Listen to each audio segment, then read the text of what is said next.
Allez, on va reprendre le format que vous aimez bien. Vous m'avez dit quand c'est que vous refaites ces formats, Bruno, vous parlez en marchant, voilà, hop, dans la nature. Et effectivement, quand je fais ces formats-là, ce sont des formats qui sont totalement libres, tranquilles. Et je voulais vous parler ce matin du perfectionnisme.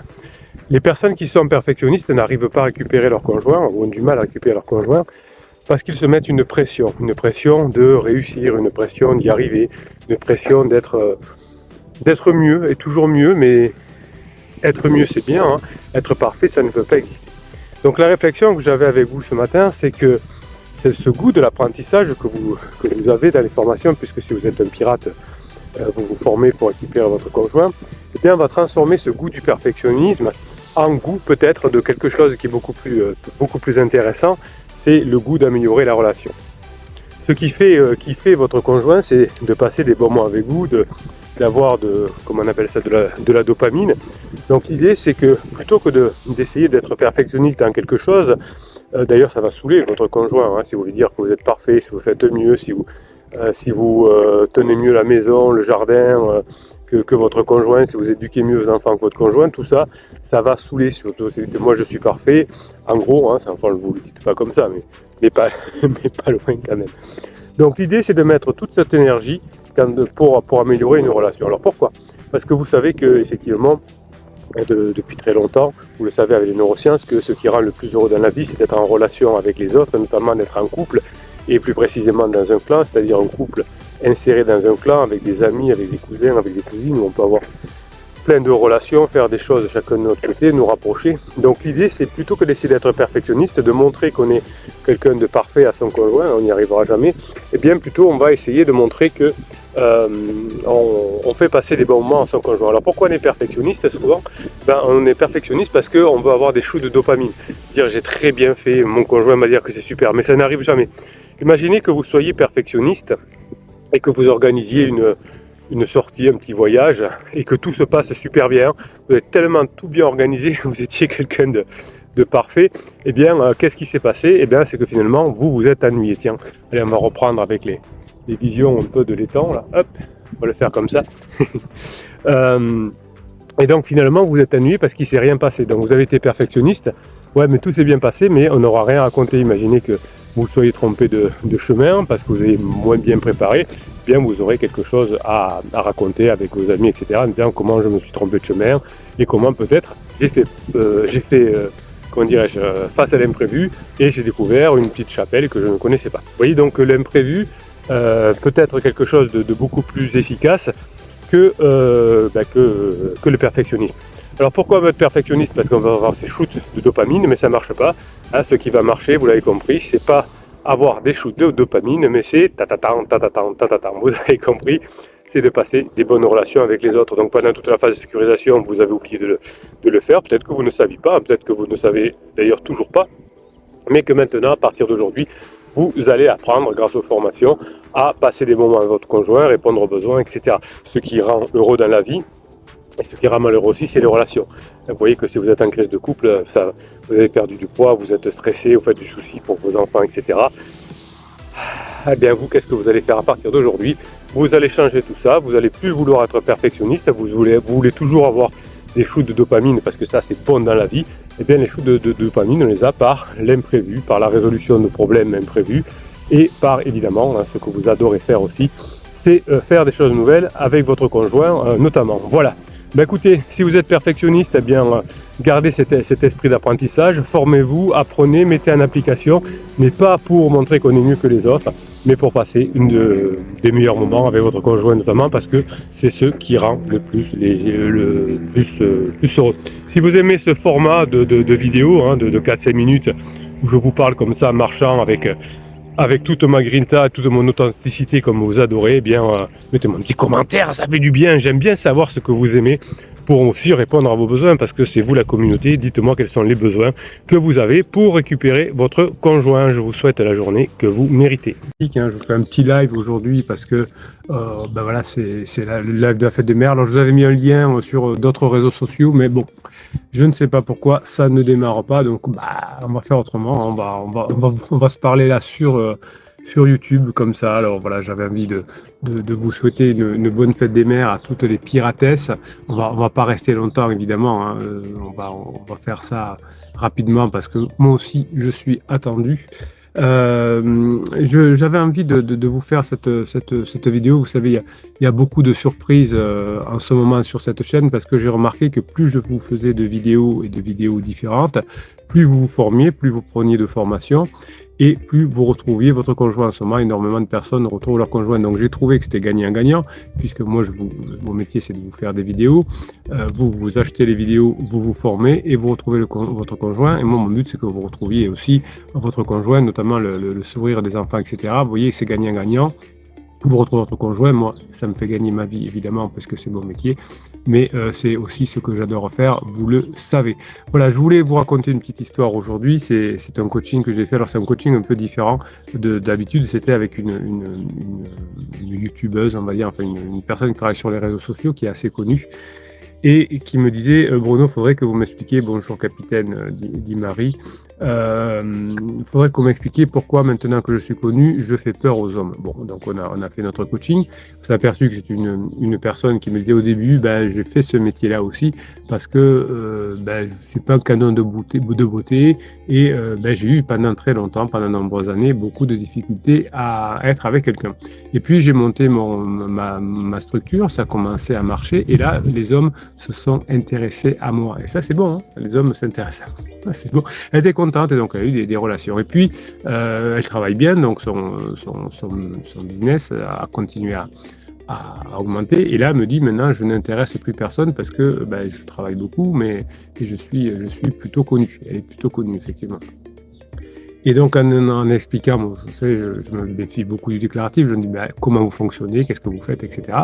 Et puis là, je m'aperçois que finalement, elle était, bon, je remarque, elle était devenue, ben, elle avait changé de comportement et elle n'intéressait plus personne. Donc au début, elle était très timide, donc elle n'intéressait personne. Ensuite, elle commençait à prendre confiance en elle, mais avec beaucoup d'humilité. Hein, voilà, et donc elle intéressait des personnes. Et puis ensuite, c'est pas qu'elle a pris le boulard, mais c'est qu'elle a trop confiance en elle. Ça y est, maintenant j'ai compris, je sais comment ça fonctionne, et donc effectivement, elle n'intéressait plus personne. Alors c'est ce qui arrive aussi chez certains pirates. Au début, ils n'ont pas commencé à faire les formations, donc ils sont trop timides, ils font des erreurs, comment on appelle ça, des interdits, et donc ils n'intéressent pas leur conjoint. Ensuite, ils commencent à se former, ils commencent à être en place, et là, ils commencent à intéresser leur conjoint, donc ça se rapproche. Et puis ensuite, effectivement, bonjour Didier, et bien effectivement, ensuite, qu'est-ce qui se passe? C'est que on se dit, ben ça y est, j'ai compris, grâce aux formations du capitaine, je sais faire, et ils deviennent un peu arrogants. Certains disent d'ailleurs, je me demande si je vais rester avec mon conjoint, si, bonjour Béatrice, si je vais continuer à travailler avec mon conjoint, si je vais rester, je sais pas. Maintenant que je suis revenu avec lui, moi j'ai beaucoup progressé, donc on a un peu le boulard et finalement du coup on change de comportement. Donc au début on est trop timide, ça marche pas. Ensuite on change de comportement grâce aux formations et ça marche. Et ensuite on rechange de comportement, on se dit ouais ben, c'est bon j'ai compris. Et là ça devient plus difficile et donc on intéresse peut-être même plus son conjoint quand on commence à faire la fine bouche. Voilà, donc je voulais vous raconter cette petite histoire parce que pour vous c'est très important les pirates. Bonjour Pocahontas.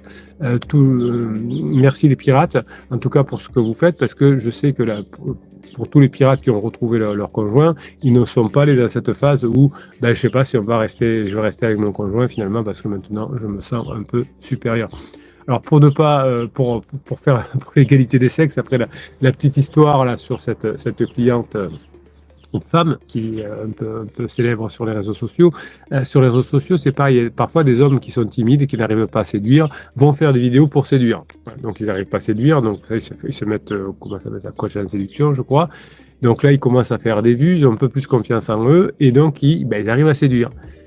Donc ils sont contents. Donc je dis ça y est, j'ai compris, il faut être dur avec les femmes, gna, gna, gna, gna. Et donc ils deviennent arrogants, ils disent moi maintenant je m'en fous, je fais ce que je veux, s'il y a quelqu'un qui n'est pas content, je lui dis, enfin des bêtises, hein, des personnes un peu jeunes qui croient être arrivées et qui se prennent des bananes ensuite. Et effectivement, ce qui se passe, c'est qu'au bout d'un moment, ils n'intéressent plus personne. Voilà. Donc vous voyez que ces mécanismes-là sont très importants. Si vous voulez récupérer votre conjoint, eh bien, il va falloir apprendre évidemment, mais rester lucide. Voilà. Donc moi, mon job, c'est de vous faire des vidéos pour vous donner la grinta pour vous former. Vous allez vous former, apprendre et mettre en application et récupérer votre conjoint et rester humble parce que dans toutes les formations, j'explique comment rester humble. Alors, je sais qu'il y a des fois, ça me fait mal au cœur. Vous savez, sur le groupe Facebook, vous parlez beaucoup entre pirates et j'interviens évidemment puisque je vous aide et sur les commentaires YouTube. Moi, ce qui me fait le plus mal, c'est quand des fois, il y a quelqu'un qui est mal, qui est en souffrance, qui dit voilà, il s'est passé ça, etc. Vous lui donnez des solutions, faites cette formation, faites celle-ci, etc. Et il n'y a rien qui se passe.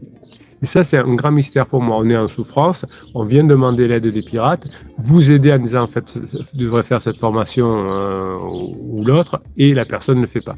Donc c'est comme si on dit, j'ai très mal à la tête, et que le médecin lui donne le médicament et qu'on ne le prend pas. C'est un peu bizarre. Voilà. C'est quelque chose qui m'aura toujours interpellé, qui m'interpellera tout le temps, c'est que on donne des produits, des formations, comme le médecin donne des traitements, et les personnes ne les prennent pas et disent ensuite, docteur, ça va pas trop, ça s'arrange pas. Vous avez pris le traitement. Et non, vous êtes allé à la pharmacie acheter le traitement que je vous avais donné. Non, mais ça va pas mieux, docteur. Hein. Au contraire, ça s'empire. Ben oui, c'est comme si vous avez une maladie, que votre médecin vous demande de vous soigner, vous donne un traitement et que vous ne le faites pas. Un mois après, ça ne sera pas arrangé généralement, ça aura empiré et vous irez revoir votre médecin. Donc là, c'est pareil. Hein. Vous, les pirates, je vous demande d'aider les autres pirates, ceux qui arrivent, à les convaincre, à se former, à apprendre et surtout à mettre en application. Et tous les jours, on est là, on les aide et on ne lâche pas. On peut engueuler, on dit prends tes médicaments, prends tes médicaments, prends tes médicaments. Voilà, donc il n'y a pas de secret dans la vie. Hein. Si je veux réussir mes objectifs, eh bien simplement, qu'est-ce qu'il va falloir que je fasse? Eh bien, il va falloir que j'apprenne à apprendre. C'est un soft skill intéressant. Et ce que l'on apprend dans les formations là, pour récupérer son conjoint, bien évidemment, on peut le récupérer dans tous les domaines de la vie. Voilà, je voulais rester que quelques petits temps avec vous. Alors, je vais faire des petites interventions comme ceci. Hier, je vous ai fait une petite vidéo de 5 minutes. Là, aujourd'hui, un petit live de 7 minutes parce que je sais que vous aimez des choses nouvelles et effectivement, on va y arriver. Alors, Jaïs nous dit une question de timing pour chaque heure. Oui, mais quand on dit, je suis d'accord, Jaïs, mais quand on va voir un médecin, qu'on dit docteur, j'ai très mal à la tête, qu'on lui donne la bonne pilule et qu'on la prend pas, ou qu'on dit allez à la pharmacie, ça doit être une période de timing, ça reste pour moi un mystère. Hein. Pourquoi tu ne vas pas à la pharmacie prendre le médicament que je t'ai conseillé? Voilà, c'est comme ça, il y a des personnes qui s'en sortent et qui guérissent et d'autres qui n'arrivent pas. En tout cas, vous les pirates, vous êtes de plus en plus nombreux à redonner le sourire à vos enfants en récupérant votre conjoint et restant en couple. Et ça, je vous félicite et je vous kiffe. En parlant de live, on se retrouvera lundi soir à 19h pour un live complet qui parlera de la formation de cette semaine. C'est utiliser les méthodes marketing pour récupérer son conjoint. Pour ceux qui sont abonnés à la newsletter, vous avez une grosse promo ce week-end à 50% sur pas mal de formations. Vous avez dû recevoir le mail. Voilà. Pas d'excuses, hein, les pirates, on aide les autres pirates, on les booste à prendre leurs médicaments, aller à la pharmacie chercher les médicaments, parce que c'est tellement beau quand on voit les pirates qui sont « Yes, j'ai réussi à récupérer mon conjoint et mes enfants sont heureux », bien ça fait plaisir à tout le monde et ça c'est bon. Je vais vous souhaiter la journée que vous méritez, mes pirates adorés. Hein. Je sais que vous pouvez y arriver. Je sais qu'on va y arriver ensemble. Chaque jour davantage, on peut faire en sorte de s'améliorer.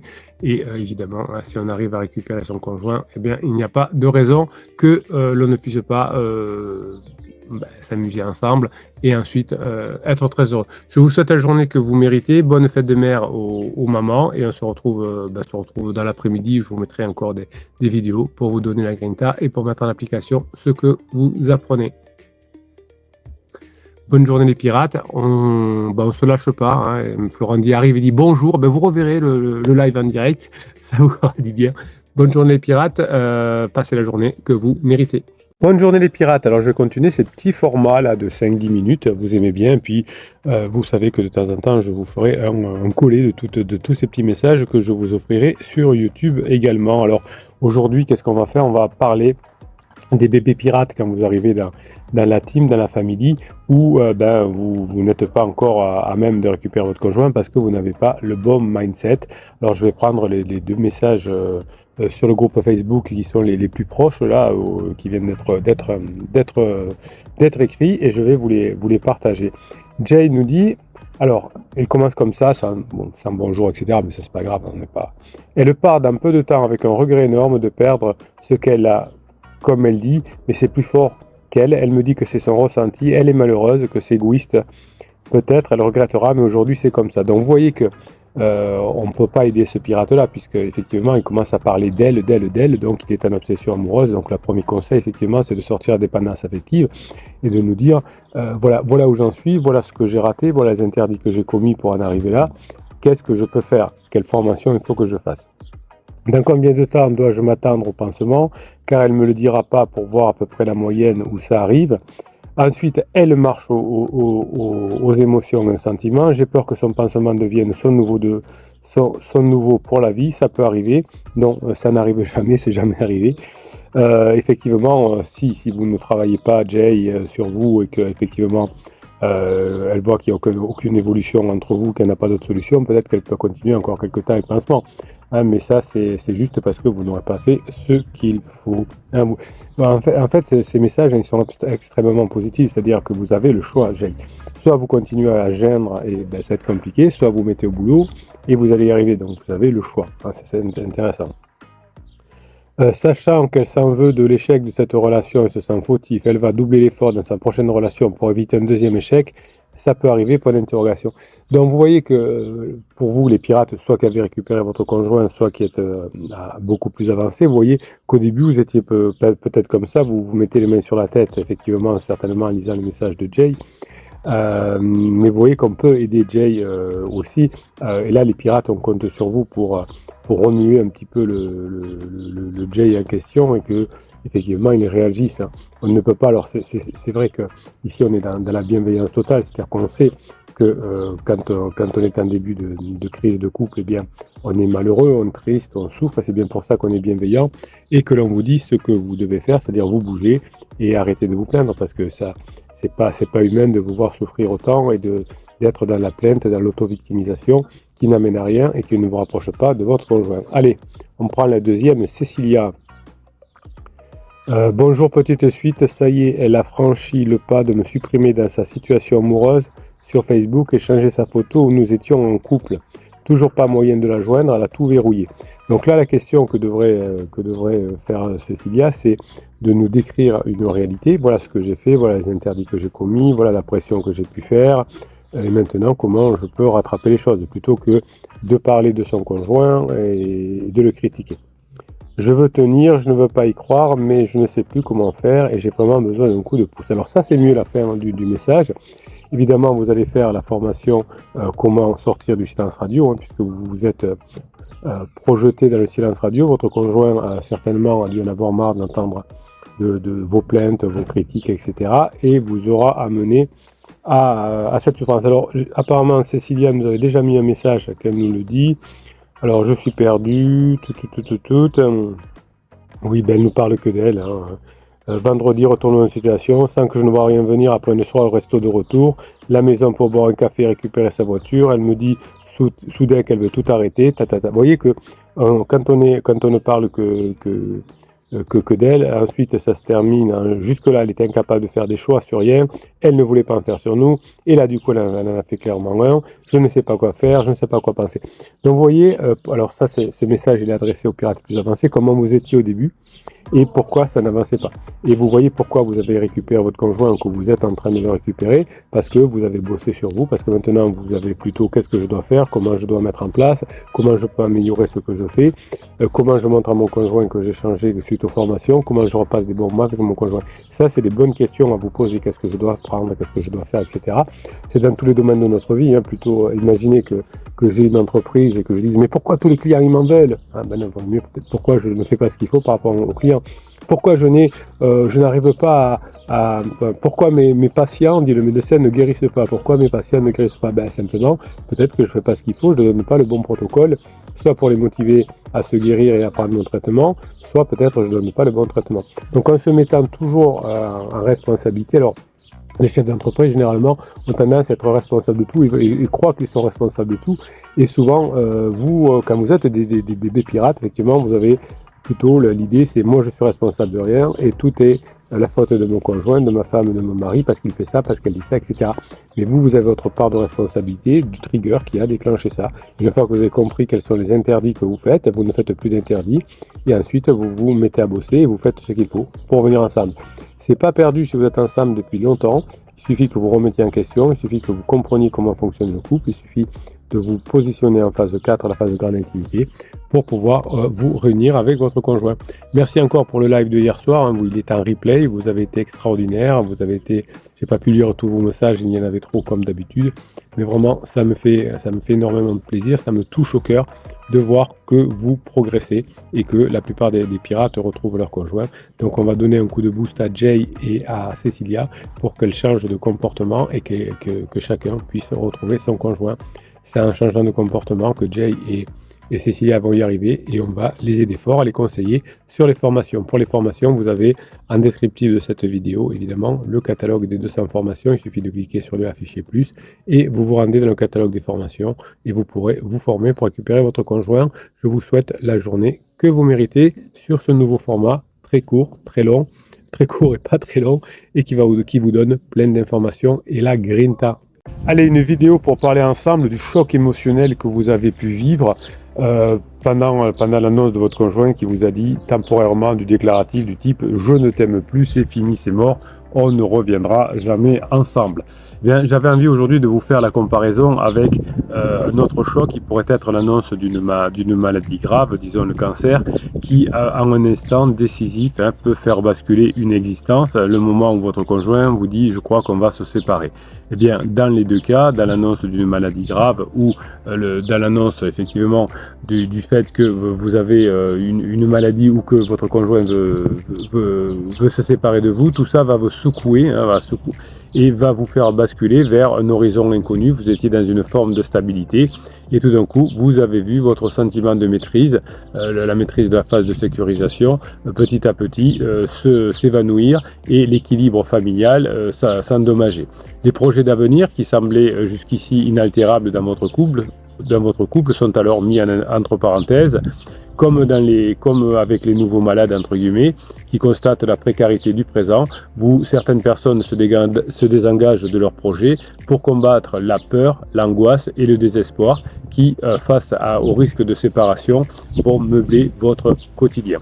D'autres personnes, au contraire, dans l'annonce d'une séparation ou d'une maladie, vont prendre le parti d'accepter la maladie, ce dernier profitant à une prise de recul sur la vie pendant les soins. C'est ce que vous allez faire, vous, en tant que pirate, cette distanciation entre le fait que, de toute façon, il fallait bien sortir de la phase de sécurisation et le fait que, pour l'instant, on est en phase suivante d'exploration. Tout ça fait un peu mal, mais ça va nous permettre d'autoriser la mutation de l'existence qui s'oriente désormais vers la concrétisation d'un nouveau projet, la guérison d'une maladie ou évidemment le retour en couple.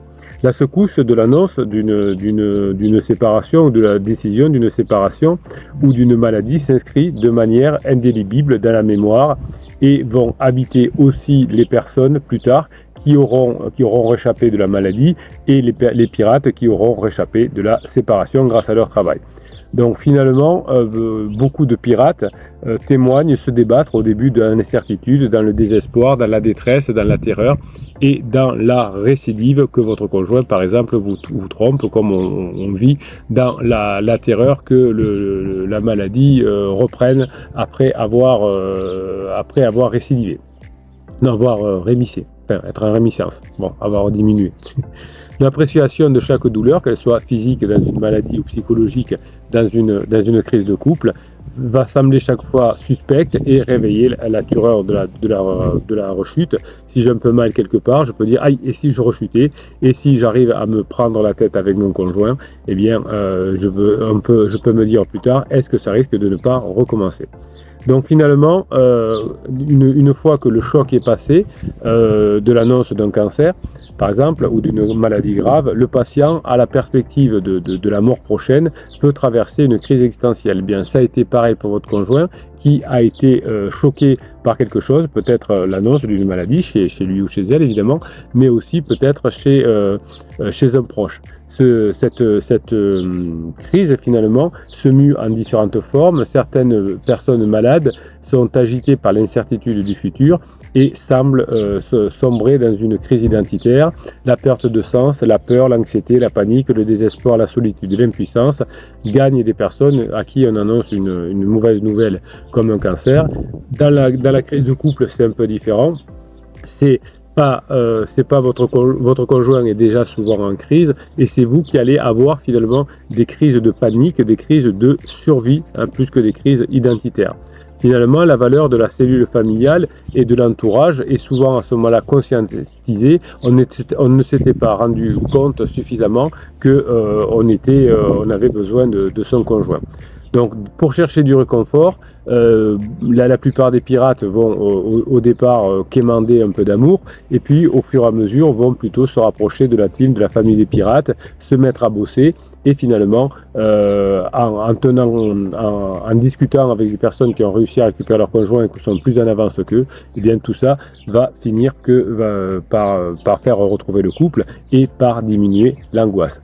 Le fait que la crise de couple puisse être fatale si on ne fait pas ce qu'il faut compose une des principales caractéristiques de la notion de survie de la personne à qui on annonce que le couple peut se séparer. Donc on comprend bien alors pourquoi une personne qui reçoit une telle nouvelle a un choc traumatique finalement et peut penser à avoir des pensées sombres comme des idées suicidaires. L'idée d'être abandonné par son conjoint est un peu la même que l'idée d'être abandonné par la vie, qui va jaillir brusquement dans le quotidien de la personne en crise de couple, comme la personne en crise dans son quotidien peut être malade. Évidemment, il y a deux types de réactions. Soit je dis je laisse tomber, c'est mort, c'est foutu. Soit je vais me battre, je vais lutter et je vais reconstruire mon existence, ma famille, et je vais revisiter mes relations de couple, mes relations familiales. Je vais retrouver une recherche de dynamique, de solidarité avec des personnes comme les pirates qui vont m'aider à récupérer mon conjoint, comme des personnes qui ont malheureusement une maladie et qui vont se rapprocher de personnes qui s'en sont sorties pour avoir des tuyaux et aussi pour avoir le moral. Donc les personnes qui militent contre une maladie par exemple, ou celles qui en sont réchappées et redoutent la récidive, même plusieurs mois après l'annonce, vont faire tout ce qu'il faut pour ne pas récidiver parce qu'ils vont finalement en avoir peur. Comme pour vous, vous allez faire tout ce qu'il faut pour continuer à mettre en application les formations, pour continuer évidemment à vous rapprocher de votre conjoint. La crainte que finalement il y ait une récidive dans votre crise de couple s'inscrit généralement dans des contextes ou dans des actes qui feront que soit on a la grinta et on va s'en sortir, soit on va baisser les bras et on va dire c'est une fatalité et on n'aura pas suffisamment de force pour récupérer son conjoint. Le choc de l'annonce d'une crise de couple avec la crise de survie que ça va entraîner chez vous, le sentiment finalement de risque de finitude, la crainte finalement de la récidive plus tard, vont incarner des épreuves qui sont dressées devant vous récemment. Heureusement, la team des pirates est là pour vous aider à récupérer votre conjoint et à vous rapprocher petit à petit de la phase 4. Pour continuer à vivre pendant la phase d'exploration de votre conjoint, tout en percevant que vous pourriez vous séparer si vous ne faites pas suffisamment de formation, eh bien vous allez devoir vous ajuster à une situation nouvelle. Vous attendiez pas à devoir bosser, vous attendiez pas à devoir vous former, comme l'annonce d'une maladie à un malade va entraîner une situation nouvelle. Évidemment, c'est avec des méthodes comme les formations que l'on va pouvoir s'en sortir.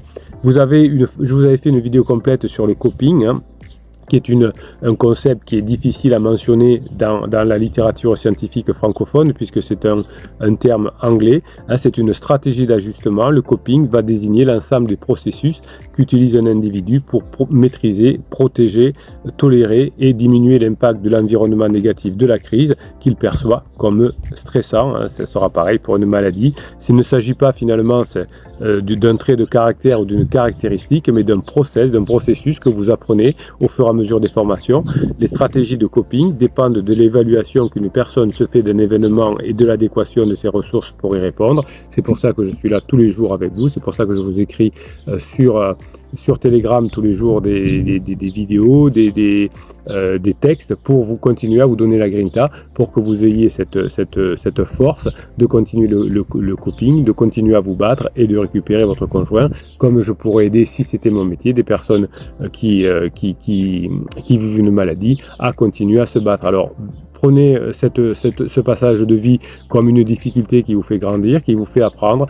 Je suis là tous les jours, les pirates sont là tous les jours, dans les commentaires sur YouTube notamment. Vous avez un catalogue de 200 formations qui vous aident à comprendre les crises de couple et qui vous permettent de les résoudre. Vous avez dans les 200 formations que des cas très très pratiques qui vont s'adapter à vous, parce que chaque cas est un petit peu différent. Voilà, donc aujourd'hui c'était une mini vidéo qui vient compléter les vidéos du jour, hein, pour vous donner la grinta et pour vous dire que finalement il y a aussi des moments encore plus durs que la crise de couple qui peuvent être l'annonce d'une maladie grave. Et on a un peu les mêmes réflexes, soit on se bat, soit on apprend, soit on se soigne, soit ça peut être fatal. Mais vous êtes des pirates, vous allez vous battre, vous allez vous former, vous allez mettre en application et vous allez pouvoir passer en phase 4 du couple. Je vous kiffe et je vous kiffe grave. Passez la journée que vous méritez. L'effet des réseaux sociaux peut évidemment abîmer le couple, hein, surtout quand on est en crise, car ça peut créer ce que j'appelle une jalousie relationnelle. Pendant une crise de couple, vous avez l'omniprésence des réseaux sociaux qui vont être dans vos vies modernes et qui vont agir finalement comme un révélateur de tension. Et cet révélateur de tension peut faire du mal à votre couple, évidemment, vous l'avez compris. Si vous êtes en couple depuis très longtemps, eh bien effectivement vous pouvez avoir cette souffrance au moment de la fin de la phase de sécurisation.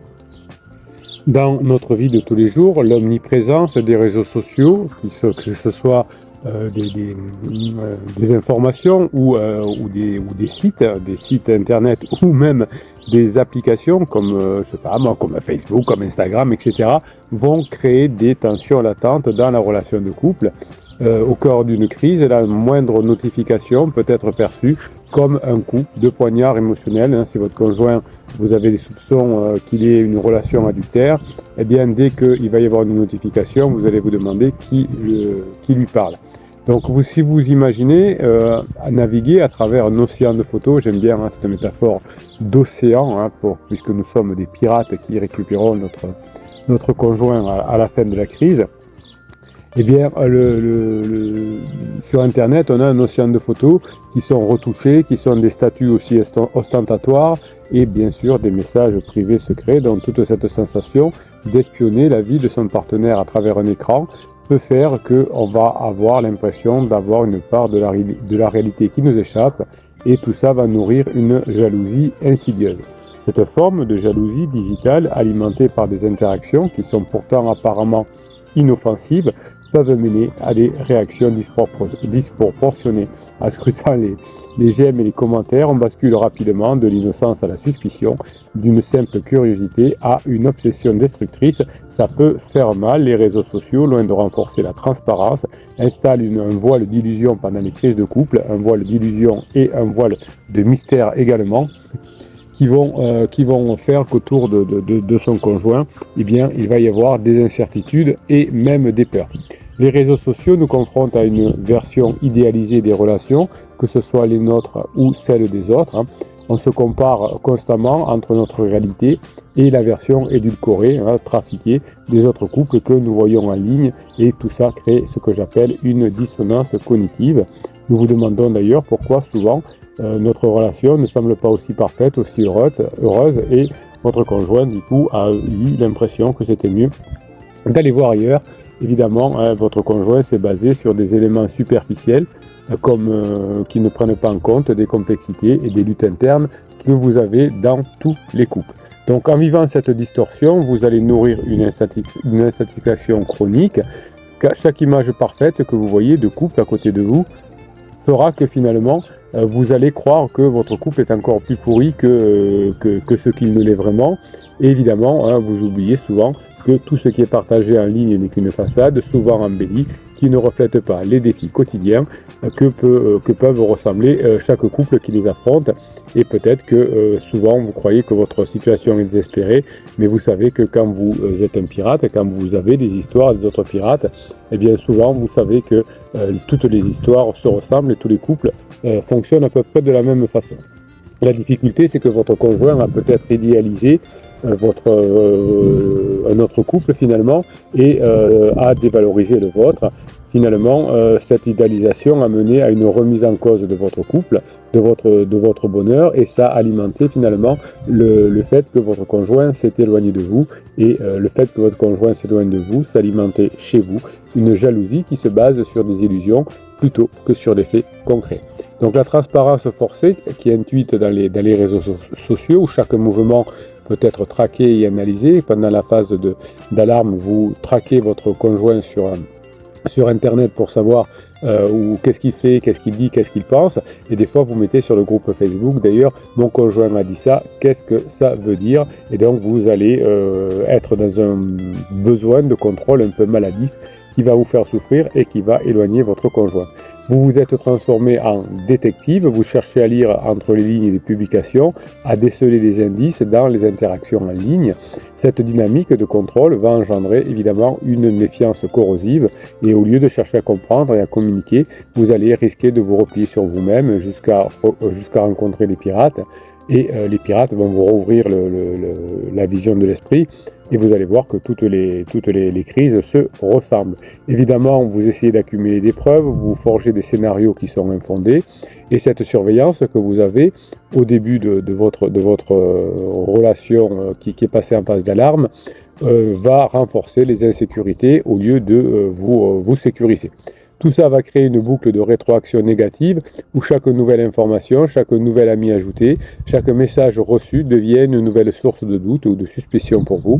La relation risque de s'enliser dans une paranoïa où la confiance est érodée par des preuves circonstancielles. Si vous avez en plus la mauvaise idée de suivre des conseils de coach qui vous disent mettez que vous avez une best life, montrez que vous sortez, que vous êtes heureux, que vous souriez, etc. Eh bien ça va évidemment, tout ça, ça va abîmer encore plus votre relation.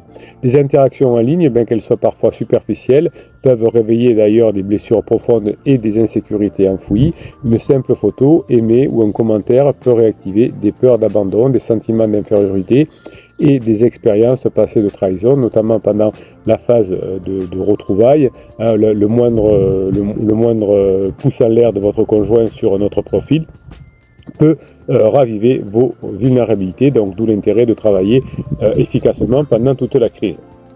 Chaque interaction anodine peut devenir le catalyseur de vieilles douleurs dans votre couple et tout ça peut renforcer une jalousie qui n'est pas seulement dirigée vers le partenaire mais aussi vers soi-même, cette introspection finalement douloureuse qui est stimulée par le flux incessant de l'information digitale qui va vous pousser à revisiter des moments traumatiques, à raviver des cicatrices émotionnelles. Au lieu de traiter ces sentiments de manière constructive, vous allez les projeter sur la relation actuelle et vous allez créer ainsi un cercle vicieux où chaque interaction avec votre conjoint devient une menace potentielle. Évidemment, vous savez que les algorithmes des réseaux sociaux sont conçus pour capter l'attention de votre conjoint en crise. Tout ça va amplifier vos émotions négatives, votre conjoint passant beaucoup de temps sur ces réseaux et vous imaginez beaucoup de choses. En vous montrant finalement et en montrant à votre conjoint des contenus similaires, votre conjoint va être scotché sur les réseaux sociaux. Les réseaux sociaux vont finalement renforcer vos biais et vos peurs puisque votre conjoint va cliquer sur des contenus et vous allez être jaloux, suspicieux, puisque vous allez être bombardé finalement d'informations bizarres. Plus vous allez chercher d'ailleurs d'informations sur l'adultère par exemple, plus les réseaux sociaux vont vous apporter des informations sur l'adultère et vous allez devenir finalement un peu comme fou parce que vous allez dire mais finalement tout le monde vit des adultères par exemple et ça fait mal. Donc vous avez ce que j'appelle une boucle algorithmique qui emprisonne votre conjoint dans les réseaux sociaux. Votre conjoint qui est en souffrance va trouver avec les réseaux sociaux de quoi se distraire, parfois même avec un pansement ou avec lequel on va beaucoup discuter. Et vous allez être pris dans une spirale de pensée négative. Vous allez être prisonnier d'un écho numérique où finalement chaque nouveau contenu va renforcer vos doutes et vos craintes. Cette amplification algorithmique des émotions négatives va transformer votre couple en une inquiétude permanente et une obsession constante. Évidemment, au fur et à mesure de la crise de votre conjoint, au fur et à mesure que vous allez vous éloigner, vous allez vous accrocher à des choses. J'ai vu que mon conjoint s'était connecté à telle heure, qu'est-ce que ça veut dire? Je vais essayer de voir où c'est qu'il était à ce moment-là, etc. Donc si vous voulez récupérer votre conjoint, vous allez vous former, vous allez apprendre évidemment, et vous allez lâcher un peu les réseaux sociaux parce que vous allez devenir dingue et vous allez avoir une imagination qui va devenir au bout d'un moment très stressante pour vous. Voilà, donc je voulais vous mettre en garde contre les réseaux sociaux. Je trouve que ces réseaux sociaux peuvent beaucoup vous aider puisque vous allez trouver les pirates notamment, mais les réseaux sociaux peuvent vous faire beaucoup de mal également. Pourquoi? Simplement bien parce que ça peut réveiller une imagination négative de votre côté et ça vous empêche finalement d'être heureux et de retrouver votre conjoint. Je vous souhaite la journée que vous méritez, mes pirates adorés. La jalousie peut-elle être bénéfique dans une relation de couple? Vous me posez souvent cette question et on va en parler dans le petit live là en direct en se promenant dans la nature. Donc la jalousie, souvent perçue comme un poison pour les relations, peut, lorsqu'elle est bien comprise finalement, lorsqu'elle est bien gérée correctement, elle peut devenir un catalyseur de croissance, mais aussi de connexion dans le couple. Oui, je sais, c'est étonnant. Les neurosciences montrent que la jalousie active des régions du cerveau qui sont associées à la peur et au besoin de sécurité. Donc si vous acceptez de reconnaître cette émotion comme une manifestation de l'attachement, ça peut vous aider à transformer la jalousie en une opportunité finalement pour renforcer votre lien avec votre conjoint. Donc plutôt que d'essayer de réprimer ou d'ignorer cette jalousie, vous allez aborder cette jalousie avec ouverture et curiosité. Ça, c'est un secret. Je vous rappelle que la philosophie stoïcienne offre une perspective précieuse. La jalousie est souvent le reflet de nos insécurités et aussi de votre besoin de contrôle. Je vous avais fait une formation complète sur les philosophies antiques et vous aviez apprécié car ce qui existait déjà dans l'Antiquité était applicable aujourd'hui. Donc si vous adoptez vous aussi une attitude stoïque, eh bien vous allez finalement mieux accepter en tout cas, l'incertitude de la vie. Tout est incertain dans la vie, je ne sais pas ce que je vais devenir demain matin. Je peux m'y préparer, mais je ne peux pas savoir exactement, je ne connais pas ma date de la mort, mais je peux aussi m'y préparer. Donc je vais me concentrer sur ce que je peux contrôler pour être souvent moins stressé. C'est ce que vous essayez de faire et quand vous entrez en difficulté de couple, eh bien vous allez ne plus rien maîtriser et évidemment c'est ça qui vous fait souffrir. Donc l'idée de ne pas pouvoir contrôler va entraîner chez vous des réponses émotionnelles qui vont faire souffrir votre conjoint puisque vous allez par exemple critiquer votre conjoint.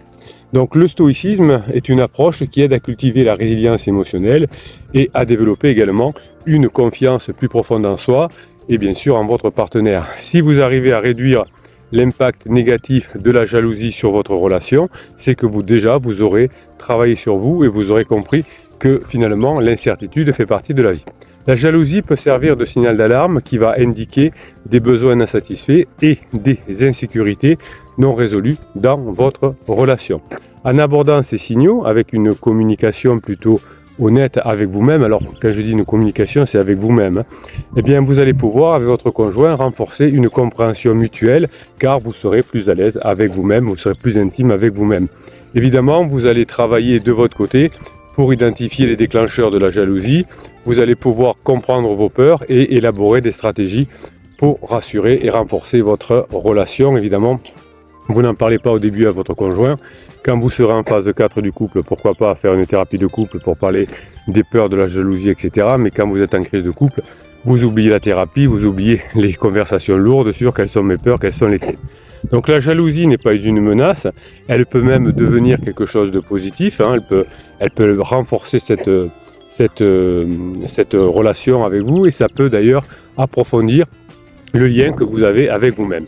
Les neurosciences ont identifié des circuits cérébraux qui sont impliqués notamment dans la peur. L'un des principaux acteurs, c'est l'amygdale.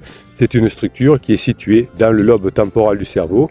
L'amygdale reçoit évidemment au fur et à mesure de vos interactions avec votre conjoint des informations sensorielles. ça vient de l'environnement, de votre conjoint ou d'autre chose. Et tout ça va être comparé avec des souvenirs qui sont stockés dans la mémoire. Si votre cerveau détecte un stimuli menaçant, eh bien tout ça va déclencher avec l'amygdale une réponse de peur en activant d'autres régions du cerveau, comme par exemple l'hypothalamus, le tronc cérébral, le cortex préfrontal, etc. Donc l'amygdale joue un rôle important dans l'apprentissage de la peur et de la jalousie.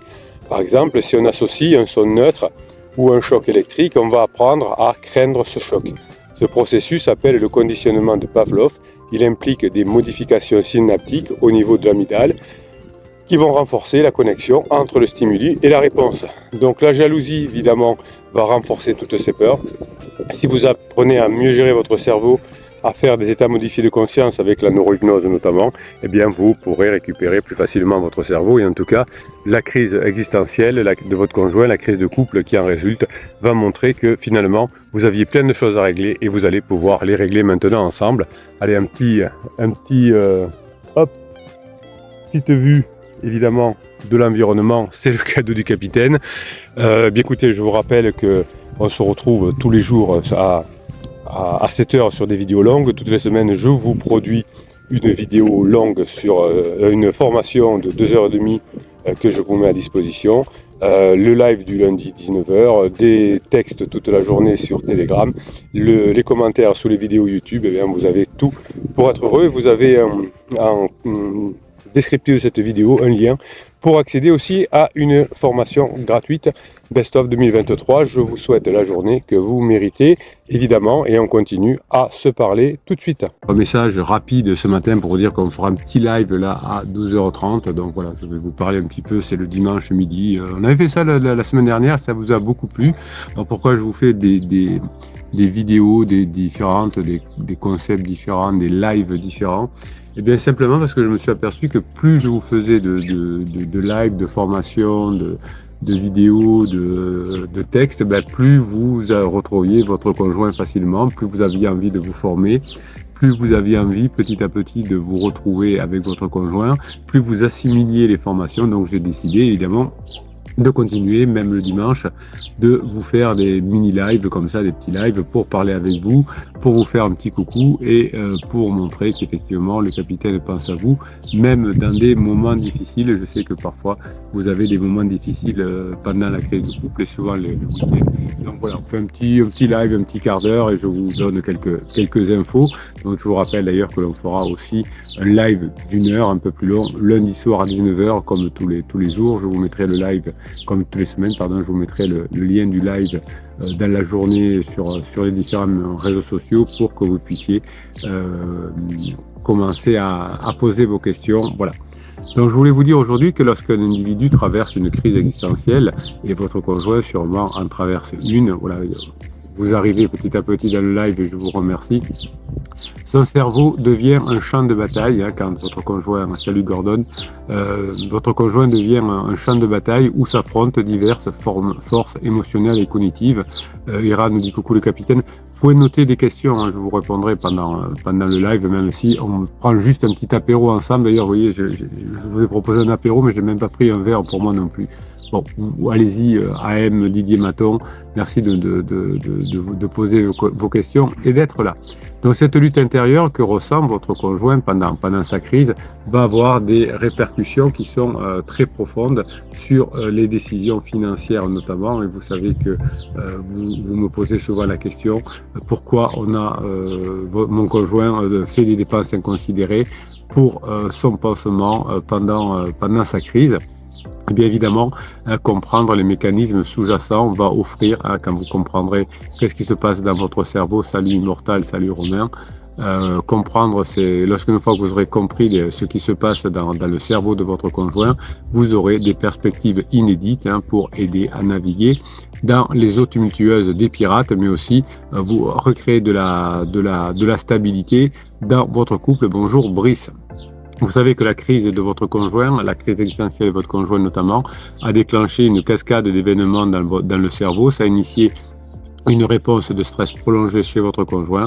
Et vous savez, grâce aux neurosciences, que les réponses que donne votre conjoint, qui sont régies par l'amygdale, qui est une structure cérébrale primordiale dans la gestion des émotions et des réactions de survie, est gravement perturbée pendant toute la crise de couple. Lorsque l'amygdale est suractivée, le cortex préfrontal, responsable de la prise de décision rationnelle et de planification long terme, est mise en veilleuse. Cette désynchronisation explique pourquoi, en période de crise notamment, votre conjoint a des décisions impulsives et souvent destructives qu'il ne peut dominer. Si vous commettez des interdits, si vous faites des propulsions quand votre conjoint a une décision impulsive, je crois qu'on va se séparer, je vais prendre notre appartement. Si vous dites, eh ben, vas-y, te gêne pas, ou ben, si tu veux, si tu penses que c'est bien, fais-le. Eh bien, si vous accompagnez les décisions impulsives de votre conjoint, il peut passer à l'acte. Si vous savez gérer, évidemment, votre conjoint ne passera pas à l'acte. Donc, un des comportements qui est observé pendant les crises, c'est effectivement des dépenses excessive, parfois même bien au-delà des moyens disponibles. Et c'est une des questions que j'ai souvent en coaching. Cette fuite en avant financière va sembler irrationnelle, mais finalement, elle va trouver ses racines dans des mécanismes neurobiologiques profonds. La dopamine, qui est un neurotransmetteur lié au plaisir et à la récompense, joue un rôle important dans cette crise et ses dépenses notamment. Et ça joue un rôle important aussi dans le côté « je suis énervé ».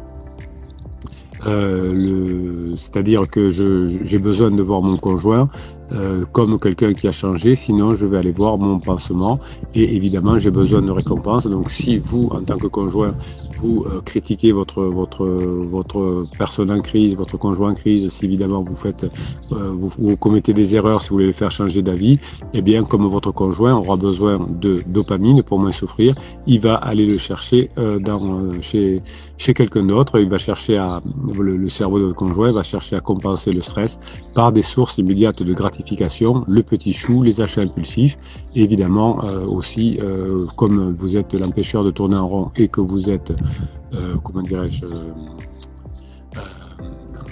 pénible pour votre conjoint de son point de vue, eh bien, il va s'alléger de ses contraintes par des achats compulsifs ou aller voir pansement. Si vous ne commettez pas d'interdit, si vous ne mettez pas de pression, s'il n'y a pas de stress et au contraire, si vous créez de la dopamine chez votre conjoint, évidemment, que votre conjoint sera très content d'être avec vous. Alors, Immortal nous dit, refairez-vous un pack spécial avec des nouveaux fichiers de neurohypnose. Alors, vous avez des fichiers de neurohypnose dans chacune des formations. La neurohypnose vient accompagner les formations. Alors effectivement, pour vous faire plaisir, j'avais fait un pack de neurohypnose de 10 fichiers extraits de différentes formations. Mais je vous conseille, Immortal, surtout pour vous, de surtout vous former. C'est les formations. La neurohypnose permet de se sentir mieux, permet de mettre en application les formations. Mais c'est important. Alors d'ailleurs, tiens, à propos de pack spécial, vous avez un pack spécial que je vous ai fait pour le week-end, pour les personnes qui sont abonnées notamment à la newsletter, comme l'on dit. Je vous ai fait un pack à prix 50% sur comment être mieux dans sa crise, pendant sa crise. Et effectivement, je vous avais offert 10 packs entre guillemets à moitié prix, à moitié prix. Et ils sont partis en quelques minutes. Donc vous avez râlé, vous avez raison. Donc j'ai prolongé le code promo qui s'appelle mieux, comme le mot mieux, que vous pouvez appliquer sur le pack qui s'appelle comment aller mieux pendant la crise de son conjoint. Et vous avez les 4 formations à 50%. Donc profitez-en, c'est jusqu'à ce soir 23h30. J'ai remis quelques packs en jeu parce que vous aviez râlé, je n'avais pas mis assez et je vous comprends. Vous avez envie de vous former quand il y a des bonnes opportunités aussi. Donc il est fascinant de noter finalement que le comportement de votre conjoint n'est pas simplement le fruit d'une perte de contrôle pendant sa crise, mais c'est surtout la résultante d'une tentative désespérée pour établir un équilibre émotionnel en allant voir pansement, en faisant des dépenses, en achetant une voiture de sport, en se faisant faire de la chirurgie esthétique, en apaisant le malaise existentiel. Votre conjoint va se sentir mieux, mais évidemment vous savez que acheter une voiture de sport n'apaise pas un malaise existentiel, mais ça va entraîner plutôt une spirale de dette et de culpabilité. Aller voir un petit chou, ça va entraîner effectivement aussi un éloignement. Donc ce cycle vicieux est alimenté par la difficulté finalement à projeter les conséquences futures de ces actes, et finalement votre conjoint va souffrir encore plus au fur et à mesure de sa crise, parce que tout ce qu'il va essayer va l'enfoncer dans des situations de plus en plus difficiles. S'il fait des dépenses, eh bien il va mettre la famille à mal, et s'il a un petit chou, eh bien il va y avoir de plus en plus de disputes avec petit chou, et ça va les éloigner. Ira nous dit, Pansement et moi sommes deux personnes totalement opposées. Ben oui, c'est tout à fait normal, hein, c'est qu'on cherche quelque chose qui est à l'opposé de ce que l'on a. Je ne veux pas du tout lui ressembler. Ben non, surtout pas, parce que si vous vouliez ressembler à Pansement, vous n'iriez pas bien loin, c'est-à-dire que votre relation finirait par se terminer comme la relation entre Pansement et Crise se termine.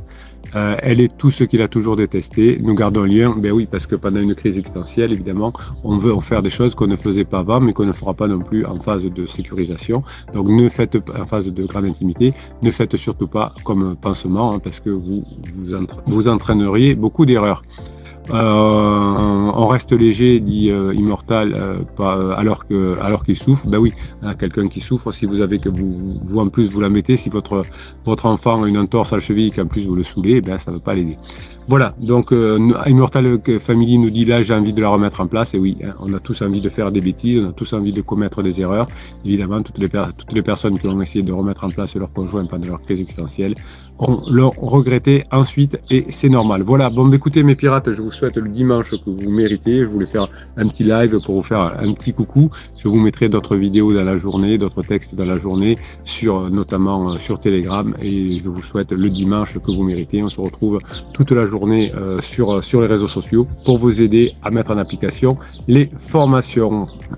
Je vous souhaite la journée que vous méritez. Alors il y a d'autres questions, hein, revenez Geoffrey demain soir dans le live à 19h, j'aurai plus de temps pour y répondre. Là, on m'attend pour faire le vrai apéro cette fois. Je vous souhaite la journée que vous méritez. On traverse une crise existentielle, on est dans un brouillard mental, on ne sait plus ce qu'on veut, on ne sait plus qui on est. Et souvent, quand on est en couple, on croit que le problème vient du couple. Alors souvent, si notre conjoint d'ailleurs a traversé une crise avant, la deuxième crise est encore plus importante, car on se dit, si je suis malheureuse, c'est parce que mon conjoint, pendant 2 ou 3 ans, n'était pas bien et m'a fait la misère. Donc effectivement, tout le monde traverse des crises de vie, la trentaine, la quarantaine, la crise d'ado. C'est des périodes où on est perdu. Heureusement, depuis la nuit des temps, tout le monde est sorti de ces crises. Personne n'est resté à 80 ans dans une crise d'adolescence, sinon c'est autre chose. Et bien, si vous savez détecter les crises chez votre conjoint ou chez d'autres personnes, vous aurez un super pouvoir, et ça on en parle chaque jour sur notre chaîne YouTube, sur des vidéos plus longues. On est en conflit avec quelqu'un, souvent on veut trouver une réponse trop rapidement. Bien souvent, il faut laisser du temps, avoir des conversations plus légères, plus tranquilles avec une personne, et comme on dit, le temps finit par faire son affaire. Avec le temps, on oublie tout. Donc si vous avez un conflit avec quelqu'un, une crise avec votre conjoint, eh bien souvent il suffit d'arrêter d'en parler, vivre des moments légers pendant un certain temps, et on passe à autre chose. Souvent on dit il ne faut pas laisser de la poussière sous le tapis. C'est vrai aussi, mais à force de vouloir trop nettoyer la poussière sous le tapis, eh bien on arrive à se prendre les pieds dans le tapis. Et ça, on en parle chaque jour sur notre chaîne YouTube, sous des vidéos longues. Quand on traverse une crise de couple, souvent on a des problèmes d'appétit, de sommeil et d'humeur, évidemment. Ça vient d'une perturbation au niveau de la sérotonine. Alors je vous déconseille de prendre de la sérotonine, même si ça existe à sniff, hein, parce qu'elle existe à sniff, ou pourquoi pas en pilule, parce que tout ce qu'on prend de l'extérieur vient finalement à terme abîmer notre cerveau. Donc si vous êtes en crise de couple, eh bien vous avez d'autres moyens de remonter votre taux de sérotonine. Alors bien évidemment, si vous allez chez un médecin psychiatre, il pourra peut-être vous prescrire de la sérotonine d'une façon ou d'une autre, mais il existe tant de moyens de faire remonter son taux de sérotonine, et ça on en parle chaque jour sur notre chaîne YouTube, sur des vidéos plus longues. Dans le monde des relations de couple, il est fréquent de traverser des crises et des difficultés qui peuvent mettre à l'épreuve votre amour et votre engagement. Ces crises sont souvent liées à des facteurs qui sont individuels, comme notre personnalité ou notre histoire personnelle, mais les crises que vous pouvez aussi rencontrer dans votre couple sont liées à des facteurs sociaux, des facteurs culturels qui influencent nos attentes et nos valeurs en matière de couple et de relations amoureuses. Dans le cas d'une crise existentielle, par exemple, il est fréquent que l'un des partenaires ait envie de nouvelles expériences, notamment de nouvelles expériences sexuelles, et qu'il soit attiré par des choses opposées aux habitudes qu'ils avaient auparavant. Mais comment expliquer ce phénomène ? Eh bien, comment les neurosciences peuvent-elles d'ailleurs nous nous apprendre à mieux connaître cette situation. Ça, on le voit tous les jours, évidemment, sur la chaîne YouTube, sur des vidéos longues. Il est d'abord important d'ailleurs de comprendre que la crise existentielle, et ça vous le voyez dans chacune des formations, c'est un défi complexe et multidimensionnel qui est lié à des facteurs socio-culturels. Alors quand votre conjoint traverse une crise existentielle, votre conjoint se pose des questions sur le sens, sur la valeur de sa vie. Il cherche à trouver de nouvelles réponses et de nouvelles solutions à ces questions. Alors il essaye plein de choses, une nouvelle sexualité, un pansement, une nouvelle vie, etc. Cette quête de sens et de valeur va se manifester souvent d'ailleurs par une envie de nouvelles expériences et notamment de nouvelles expériences sexuelles et parfois même par une attirance pour des choses opposées aux habitudes qu'il avait auparavant. Mais cette quête de sens et de valeur peut aussi se manifester par d'autres formes de changement, comme une transformation physique, une transformation de vie, où j'achète comment on appelle ça, des voitures de sport, des choses comme ça, mais ça peut être aussi une envie de changer de travail. Si on a envie de changer de travail, c'est souvent pour aller vers quelque chose qui nous guérit. C'est des métiers liés à la psychologie, à la thérapie, mais aussi au tarot ou des choses comme ça. Vous savez, généralement on ne se dit pas je vais faire quelque chose qui est très pertinent. Évidemment aussi votre conjoint a envie de déménager et peut-être même de se séparer. Vous êtes sur cette chaîne, c'est souvent pour ça. Donc cette crise existentielle, c'est le défi qui est lié à des changements, à des transformations dans le cerveau de votre conjoint. Et ces émotions sont évidemment en constante évolution, en constante adaptation. C'est pour ça que, en fonction de la journée, en fonction des expériences vécues, en fonction des interactions avec l'environnement, eh bien, votre conjoint change d'avis. Donc dans le contexte de la crise existentielle, votre conjoint et son cerveau et ses émotions sont soumis à des changements et des transformations beaucoup plus importants, beaucoup plus profonds que d'habitude, en raison notamment de la quête de sens et de valeur que nous sommes en train de vivre évidemment. C'est quand on est en crise, on vit des moments très difficiles. Donc ces changements, ces transformations vous font vivre vous aussi des moments difficiles. Ça fait vivre aussi des moments difficiles à vos enfants notamment, mais aussi à la famille, aux amis et au travail. Donc ces changements dans le cerveau, dans les émotions de votre conjoint vont se manifester par des envies de nouvelles expériences sexuelles et pour des attirances souvent différentes de ce que l'on avait vu auparavant. Donc si vous voulez récupérer votre conjoint, évidemment, il va falloir que vous traversiez des moments tout à fait différents. Et ce changement que vous allez avoir, vous, dans votre comportement, va correspondre au changement de comportement de votre conjoint. Vous allez être beaucoup plus calme, beaucoup plus pondéré, vous allez vous préparer, quand vous avez une interaction avec votre conjoint, vous allez préparer des idées, vous allez préparer des sujets, vous allez préparer des réponses, vous allez imaginer comment ça peut se passer, vous allez chercher des solutions et tout ça va vous permettre de vous rapprocher évidemment de votre conjoint. La crise de votre conjoint n'est pas la fin du couple, la crise est un point de changement pour le couple, c'est-à-dire que vous allez passer d'une phase de sécurisation qui était un peu lourde à une phase beaucoup plus légère qui est la phase de sécurisation, mais ça va passer par cette phase 3, la phase d'exploration. Votre conjoint veut être sûr que vous avez changé, que votre contexte change et que vous ne resterez pas dans la phase 2, que tous vos défauts vont s'améliorer. Voilà, si vous voulez récupérer votre conjoint qui est en crise, eh bien, vous pourrez le faire évidemment, mais ça va passer par un changement puissant chez vous. Et si vous arrivez à changer de façon puissante, vous allez changer le contexte. Eh bien, votre conjoint va arriver aussi, évidemment, à se rapprocher de vous. Donc voilà, c'était une première, cette vidéo un peu longue avec des assemblages de vidéos courtes que je vous fais chaque jour. Si vous voulez récupérer votre conjoint, eh bien, mettez-moi en commentaire si ça peut vous aider d'avoir des formations comme ça, des vidéos comme ça, qui vont vous apprendre le fonctionnement et la relation de couple. Je vous souhaite la journée que vous méritez. Et je vous kiffe grave.